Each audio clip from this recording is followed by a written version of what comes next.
Get ready to start the new school year strong. Come on into your local Acme to find all the fresh fuel you need for school.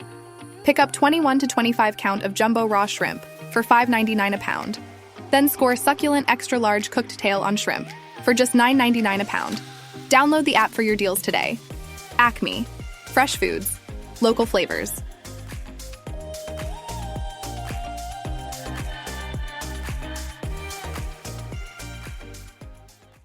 Meet local farmer Tom. He grows local tomatoes, then sends them on a local truck to his local-owned ShopRite, where locals buy them and eat them with their local friends. At ShopRite, we're all about local. Visit ShopRite.com today. You're listening to a BGE podcast.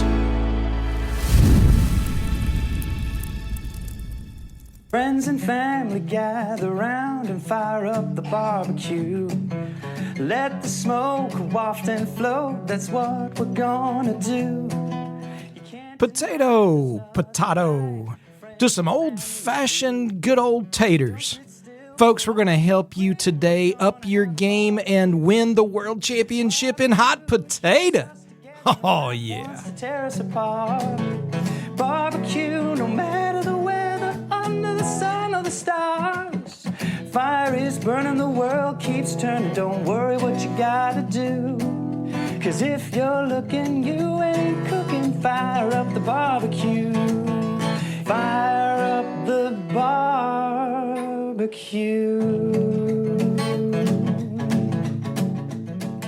Who doesn't like some good old potatoes? From Idaho to Ireland, folks, potatoes are everywhere, right? We've got French fries, which are from Belgium. Imagine that. We got tater chips. We've got baked potato, smashed potato, mashed potatoes. We've got double stuffed, barbecue, smoked. I mean, the list goes on and on and on when it comes to potatoes. And we're going to help you today to make not only the best baked potato, but we're going to step it up a little bit and share with you a way I think that perhaps those who are blind or visually impaired who struggle to make true mashed potatoes, I think we're going to have a little trick, a little technique, if you will, that is going to allow you to be perfect with your mashed potato. That's right. Not just good, but perfect with your mashed potatoes. Now, that's saying a lot, isn't it? Man, I hope I can live up to it. Well, we're going to try. We are going to try. What has everybody been up to? Shoot us an email, info@blindgrilling.com. Of course, you've got our website, blindgrilling.com. We've added a few recipes that we've talked about in times past. We're going to be adding some more, don't worry. Sorry, we're a little slow at that, but we've got more recipes coming, and trying to keep the podcast being cranked out. But it's been busy. Man, we've been busy. Not only, recording podcasts and trying to keep up with everything there, but I've been actually out in the workshop. I know I haven't talked about woodworking in a long time, but I've actually been out in the shop doing quite a bit, making several boxes. I've got to make not only some recipe boxes, but been making some display cases for a taekwondo school that my wife is a part of, and they're going to be displaying some black belts. For folks who are going to be testing for black belts soon, my wife is a recommended black belt, and she'll be testing for her black belt by the end of the year. And it's kind of cool because they want to display the belts, because when you get your black belt, you get your name embroidered on the black belt. And so they want to have those displayed kind of as motivation as the time gets near and folks are getting into that groove of, going for their black belt, walking into the dojang and seeing their name on a belt that they, can possibly get to motivate them. And so I've been making some display cases for that, which has been awesome. And it's been busy, no doubt about it. Working on breaking down quite a bit of lumber that we've got, and it's fun. I really enjoy it. It's a stress reliever. There are times when it stresses me out, but for the most part, it is a stress reliever. But we've also been firing up the grill, and let me tell you what, man, it has been hot, as everybody knows. Everybody knows it's been hot. We're looking forward to the little bit of a cool spell that they're calling for this coming week, which is going to be great. But in spite of the heat, we fired up the big green egg and did some cooks on it. We did some country-style ribs that were on sale, which are just, man, they're so good and simple to do. Yeah, they take a little while, but country-style ribs, they come in, basically there's like these, they got a little bit of bone on each end and this huge chunks of meat, like 2 chunks of meat together, and they're about a pound a piece. And so together in a pack, if it's like 2 together, it'd be 2 pounds. So they're huge. And as you guys know, we feed several folks on Wednesday evenings, and so we had bought like 5 packs, or I guess 10 of these ribs, and they're fairly easy to do. I'll take something like a Cattleman's barbecue sauce, and I will season up these country style ribs. This is not like your baby backs or your St. Louis style, St. Louis cut, spare ribs or nothing like that. These are huge chunks of meat. It's almost like you've sliced into brat size, 1 pound brat size pork shoulder or something. But they're really good. We seasoned them up with some DB 180 pork. I can't remember the exact name of it. DB 180 is the brand, but they've got this pork rub that's really, really good. And then we put them in some Ziploc bags. We put a little bit of that Cattleman's barbecue sauce original in the bag, and we leave them in the fridge overnight in the Ziploc bag to kind of marinate in that sauce. And I got up Wednesday morning and had them on the smoker, indirect cook at 275 degrees. Threw them on the smoker at 10 o'clock in the morning. I actually let them go a little long. Usually after 2 hours, I wrap them. Well, I got busy in the workshop and ended up going almost 3 hours before I got them wrapped. But got them wrapped, and I tried to bunch them up, as much as I could to get them. But ended up with 2, stacks of these country-style ribs all wrapped up together. You can add a little bit more sauce to them at the time if you want. We do. And then throw them back on the smoker for about another 4 hours. So a 6-hour-long cook. But, by 4 o'clock, they were done. I pulled them off, threw them in the Cambro to let them rest for a couple of hours. And by 6 o'clock, we were slicing and dicing, man. They were cut up and ready to serve and turned out amazing. It was really good. But along with that cook, we did some potatoes. We've talked about potatoes. I think I know we did a potato bake recipe that we've talked about, but we haven't really just dived into the world of potatoes. And I was actually thinking about an easy way to do mashed potatoes. And we're going to get to that because as I was preparing for today's podcast and going through, how I prepare these double stuffed, double baked, or double smoked potatoes, it hit me. It actually dawned on me what I was doing and the simplicity that is in how we can do mashed potatoes. And I was just like, it just hit me as like, why haven't I thought of this sooner? I don't know. I don't know.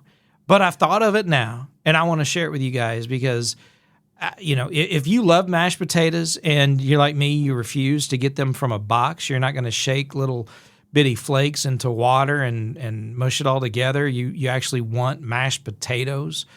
But dicing them up, putting them in a pot of cold water, and then bringing them to a boil, and then knowing when they are done, by testing them with the fork and, making sure everything is done, and then draining them, getting all the water off of them, and then working on mashing them, all of that process, especially when it comes to working with them when they're in the hot water and they're boiling water. You got to use a fork to see if they're tender, and then you got to drain them. That can be pretty intimidating. And to be honest with you, that's one reason why I didn't personally make mashed potatoes since I lost my sight.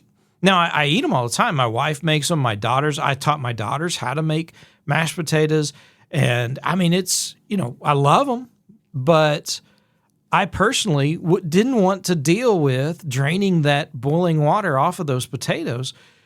And because to me, it was different than draining noodles. A lot of people think, well, what's the difference? Aren't you just kind of draining, like draining macaroni noodles or something?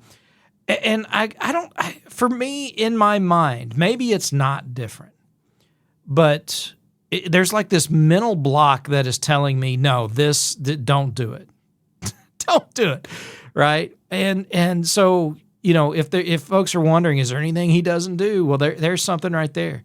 I'll drain noodles. I'll drain water off spaghetti noodles, macaroni noodles, and all that. But I don't know. I don't like pouring that water off of potatoes for some reason.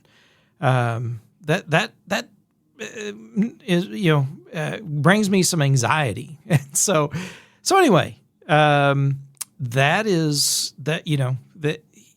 kind of where I was at. And during this week, this epiphany of, how to do mashed potatoes in a way where I don't have to deal with boiling water. That's right. I don't have to deal with boiling water. You don't have to deal with boiling water. And we can make some amazing, absolutely spectacular mashed potatoes. And we're going to talk about that on today's podcast. But first of all, we're going to talk about just baked potatoes to begin with, because I think this is something everybody loves, right? I mean, a lot of folks anyway. And we think, hey, after all, we're talking about grilling. This is blind grilling and steak and potatoes, right? That's a man's meal, as they say. Well, a lot of folks love making baked potatoes, and, you get on YouTube, you get online, and they're right when they tell you if you're going to wrap potatoes in foil, you're steaming them, you're not baking them. And so, there's some questions about, how exactly are you supposed to go about making baked potatoes? And if you're doing it in the oven, we usually set our oven to 450 degrees. I will, again, a little bit of duck fat spray and some kosher salt, on the outside of those potatoes, and put them in the oven. Depending on how big they are, but usually it's going to take about an hour. And everyone knows the little squeak, right? If their potatoes are pretty hard, but as they get tender and they get done, you can kind of feel them if you get a heat resistant glove or something that you can grab them with. But if you put a thermometer, a meat probe, in a potato, and you bring that internal temp of that potato up to 205 to 210 degrees. All right, we're talking russet potatoes, all right? So between 205 and 210, anywhere in there, you're golden, man. That's the temp. That's the sweet spot that you're looking for baked potatoes, okay? So that's the first thing, all right? They're very simple to do. Sometimes if you want to put them on a cookie sheet or a pan or something that, especially if you're worried about oil, and be sure and poke them with a fork, right? So that they can release some of that pressure, some of that water as they're cooking, that moisture can get out of there. So we always poke our potatoes with a fork, get some slits in there, but then we'll hit them with some duck fat spray, cover them with some kosher salt, and we put them on the rack or in a cookie sheet and put them in the oven or on the grill, 450 degrees. I put a meat probe in one, and I wait until it gets to that 205, between 205, 210 degrees internal temp, and they're done. They're ready right then. You could slice. You could do some other things that we're going to talk about today. Just kind of split them open, and you could do a loaded baked potato, put a little butter, sour cream. Sometimes people love ranch. You could put some cheese in there and let that cheese melt, top it with some bacon. Okay, let's calm down just a little bit because I'm getting hungry. Oh, man, there's so much you can do with potatoes. It's awesome, absolutely awesome. But here's the thing. What we did this past week and why it kind of hit me, there's these double baked or double stuffed or whatever they call them. And usually if you go to some of these grocery stores, we've got like a Hy-Vee. Of course, we've got Harder House. It's funny, real quick, we were at Harder House buying the country style ribs, and the guy at the meat market, the guy who runs the meat market, he was telling one of the guys, Eric was telling one of the guys that worked there who we were and about blind grilling. And the guy, the first that words out of his mouth, "You ever burn yourself?" Which, you know what? In all the years that I've been doing this and I've talked to people, just to come out and ask that question right off the bat, I don't think I've ever had that happen. Believe it or not. I mean, we're going on 7 years of, from the YouTube channel Blind Grilling to, now over 3 years with the podcast and talking to folks and I've never had just, you ever burn yourself? And, but what was awesome, because it caught me off guard just a little bit, without missing a beat, my wife spoke up and said, "Yeah, but never the same way twice." I was like, that's perfect. That was the perfect response. I wish I'd have thought of it. But then the next question was, "You ever mention Harder House on your podcast?" Well, hey, guess what, fella? If you're listening, Harder House, man, that's where we get our meat. No doubt about it. Over on South Eastgate Avenue on the east side of Springfield, Missouri. Harder House, great little market and amazing meat department. Love it. And yeah, that's where we go to get our meat. And that's where we got our country style ribs that we cooked up. That turned out so good. And in fact, that's where we got our potatoes as well. So we got some good potatoes there. So let's get back to that, right? Oh boy.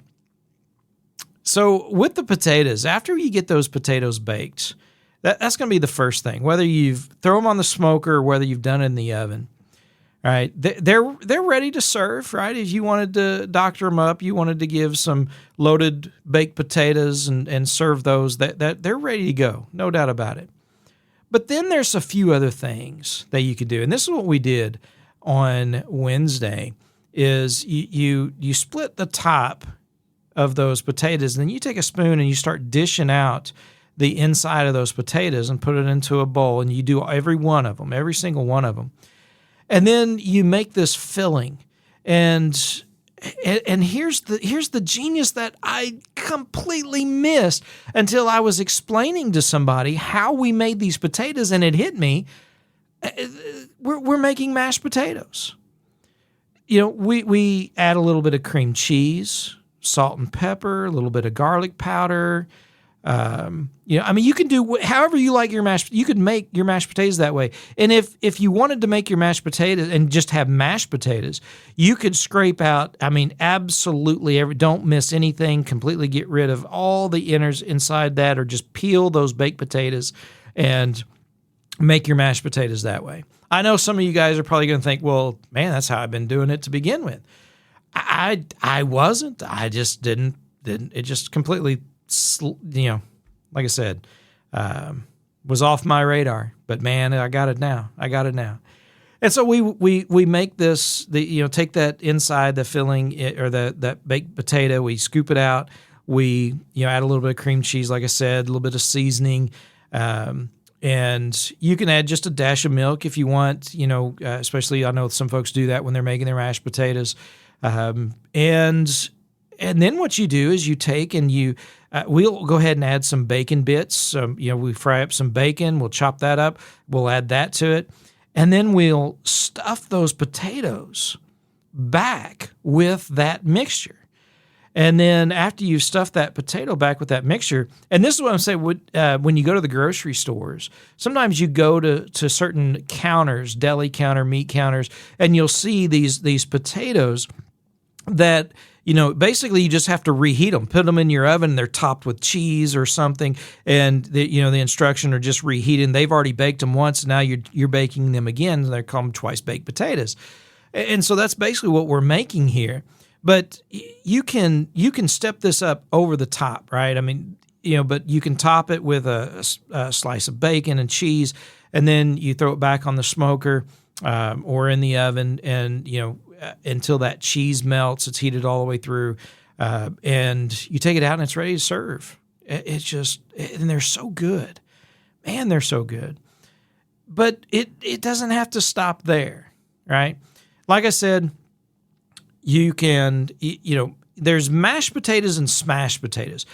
Usually the difference from in my experience and in my my background, if we were going to have mashed potatoes, we would peel the potatoes, throw them in the pan of cold water, put them on the stove and turn them on. If we're going to have mash or smashed, so mashed, you peel them. Smashed, you don't peel them. You just cut them up into cubes, put them in the cold water, and then put them on the stove, and you bring them to a boil, and you cook them until they're soft, and then you smash them, and the skin is still there.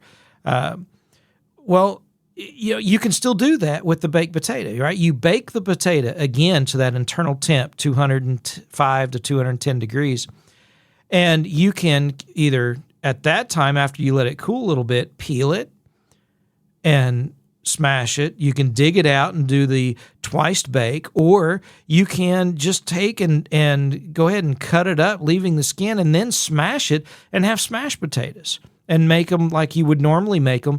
And you never have to deal with boiling water. That's money right there, folks. That is it right there. I don't care if you're blind, visually impaired, or fully sighted. I think that's the way to go. That's got to be the way to go, because it's just so good. It's just that good. But let's get back for a minute to the twice baked potatoes, because that's okay. That's good, right? But do you realize how much more you can do with that? Hey folks, Chris Peltz here for Kick Ash Basket, letting you guys know about their charcoal management system. They have got a basket to hold your charcoal in your grill, whether it's a ceramic grill, whether it is a Weber or some type of offset. It improves airflow, and it helps you to manage and control your fire so much better. And then they've got the Kick Ash can that sits underneath it to catch all the ashes and make cleanup a breeze. Their system is absolutely spectacular. I wouldn't have a grill without it. Definitely have them in our eggs and any charcoal grills that we use. We've got a Kick Ash basket for, and we highly recommend them, and hope you guys will check them out in the link in the description below, and tell them Blind Grilling sent you. So let's step up our game on these potatoes, because, while that, you go from a baked potato, which is good, to a twice smoked or baked potato, which is great. And then you go to the next level, which is slap your mama crazy kind of level, right? I mean, we're talking, you've got some leftover pulled pork, you got some leftover brisket, You've got some, and believe it or not, some folks have leftover steak. It's okay. You can do that. You get a big old monster steak and you can't eat it all because of all the other things.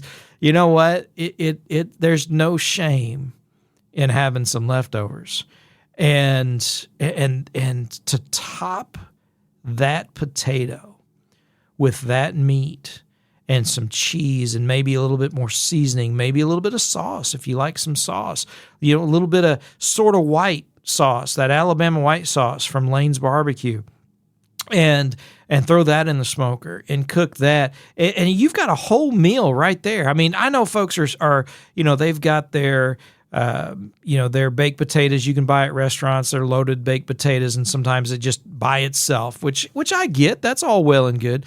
But man, think about topping it with some rib meat, pulling the ribs off the bone and using some of that meat to top those baked potatoes, using some of the leftover brisket to top those potatoes, or some pulled pork to top those potatoes. It just, we're talking going from level 1 to level 10 in a heartbeat. It's just so good. And there's so many other things. One that we've talked about and I've seen on a lot of these podcasts and YouTube channels that folks have been talking about have been these potato wedges or potato slices, right? Where you cut a potato in a certain way, where you've kind of create this little boat, and you can cook it, right? You bake it in the oven or on your smoker, and you've got this wedge. And so one whole potato basically can make 4 servings, right? And you can have an appetizer where you top it with a little bit of cheese and bacon. You can top it with a jalapeno and cheese and bacon. You can, whatever it is you want to top it with, you can do that. And you've got these little potato wedges. You can slice them thin, that where you have a potato that's long ways, for example. And you slice it long ways, not cutting across it, but long ways, really thin. And so you've got these oval shapes that, especially from the center part, from the very middle, you can get several slices depending on how big the potato is. And you can set those on a cookie sheet, hit them with some duck fat, of course, right? A little bit of kosher salt, get them baked until they're soft, and then top them with some cheese and bacon. Top them with some jalapeno and some cheese and some bacon. Top with whatever it is you want to top them with, and crisp them up, and they're ready to serve as an appetizer for game day. Right, you got a Friday night, a high school tailgating party. You got college ball on Saturday. You got the NFL on Sunday. Whatever game you guys are going, even a Thursday night game that's going to be happening. You got some friends coming over, and you want to do some really cool appetizers. I mean, here you go. Right. This would be perfect for that. And I'm going to give you another bonus tip here, because that's how I roll. That's how I roll, folks. We talk about, if you were to go back a few episodes, you would find the buffalo chicken dip that we made. And you could actually make that buffalo chicken dip, and you could stuff a potato with that.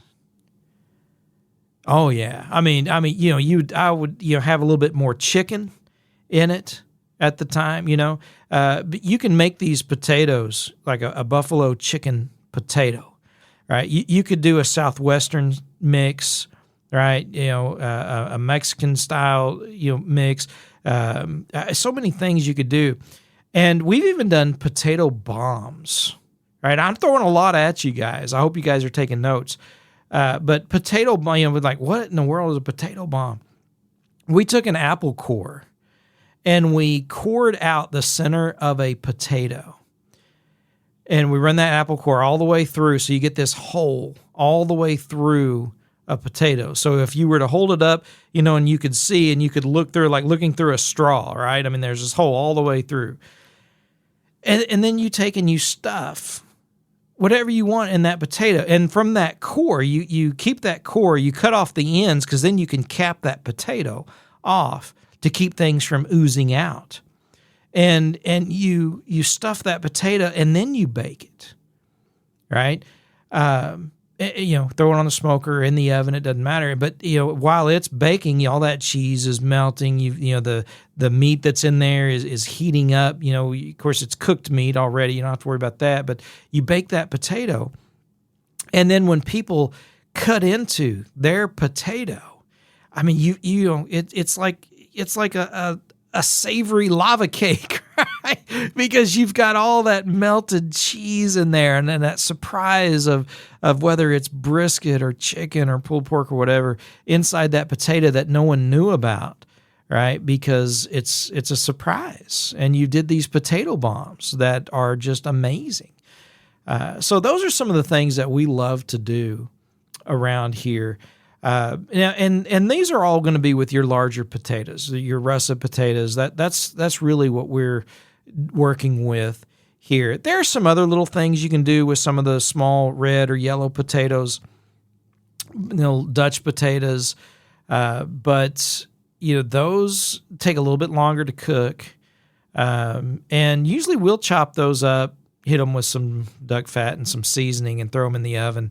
And just cook them that way. Maybe a little bit, add a little bit of garlic, minced garlic with it, and bake them until they're fork tender, and they're ready to serve, right? Just as a side dish.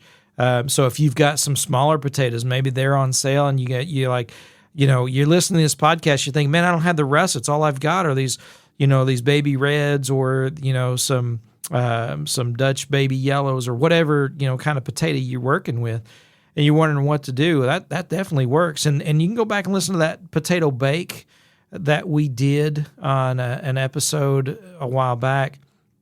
And those work great for that.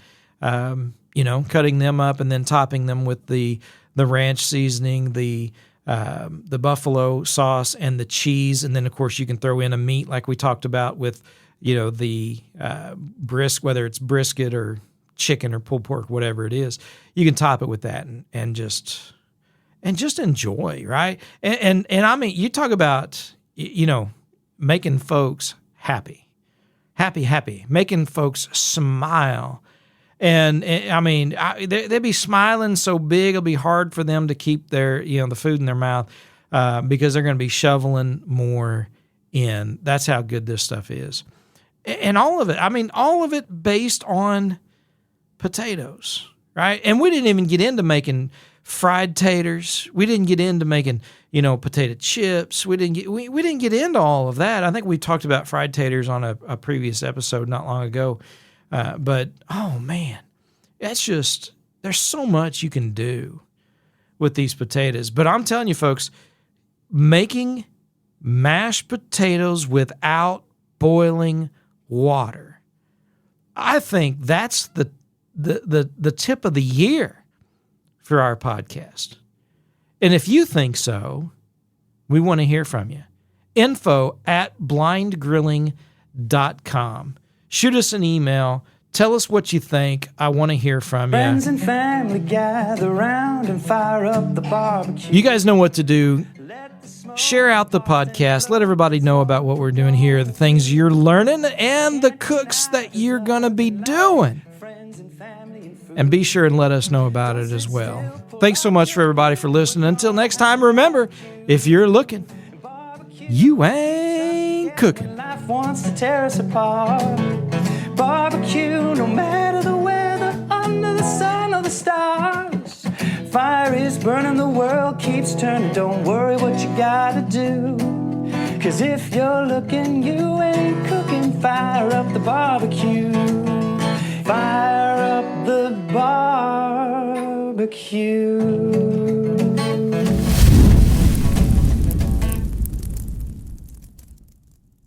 Get ready to start the new school year strong. Come on into your local Acme to find all the fresh fuel you need for school. Pick up succulent extra large cooked tail on shrimp for $9.99 a pound. Then score succulent Fisherman's Net fresh Atlantic salmon fillets for just $8.99 a pound, limit 1, in our app or online. Download the app for your deals today. Acme. Fresh foods. Local flavors.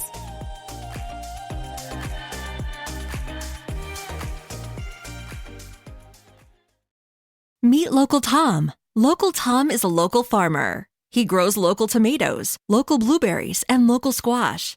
He picks them, packages them, and sends them on a local truck, on local roads to his local-owned, local-operated ShopRite, where locals buy them, then return to their local homes and eat them, sometimes with their local friends like Local Jan and Local Greg. At ShopRite, we're all about local. Visit ShopRite.com to start filling your cart today.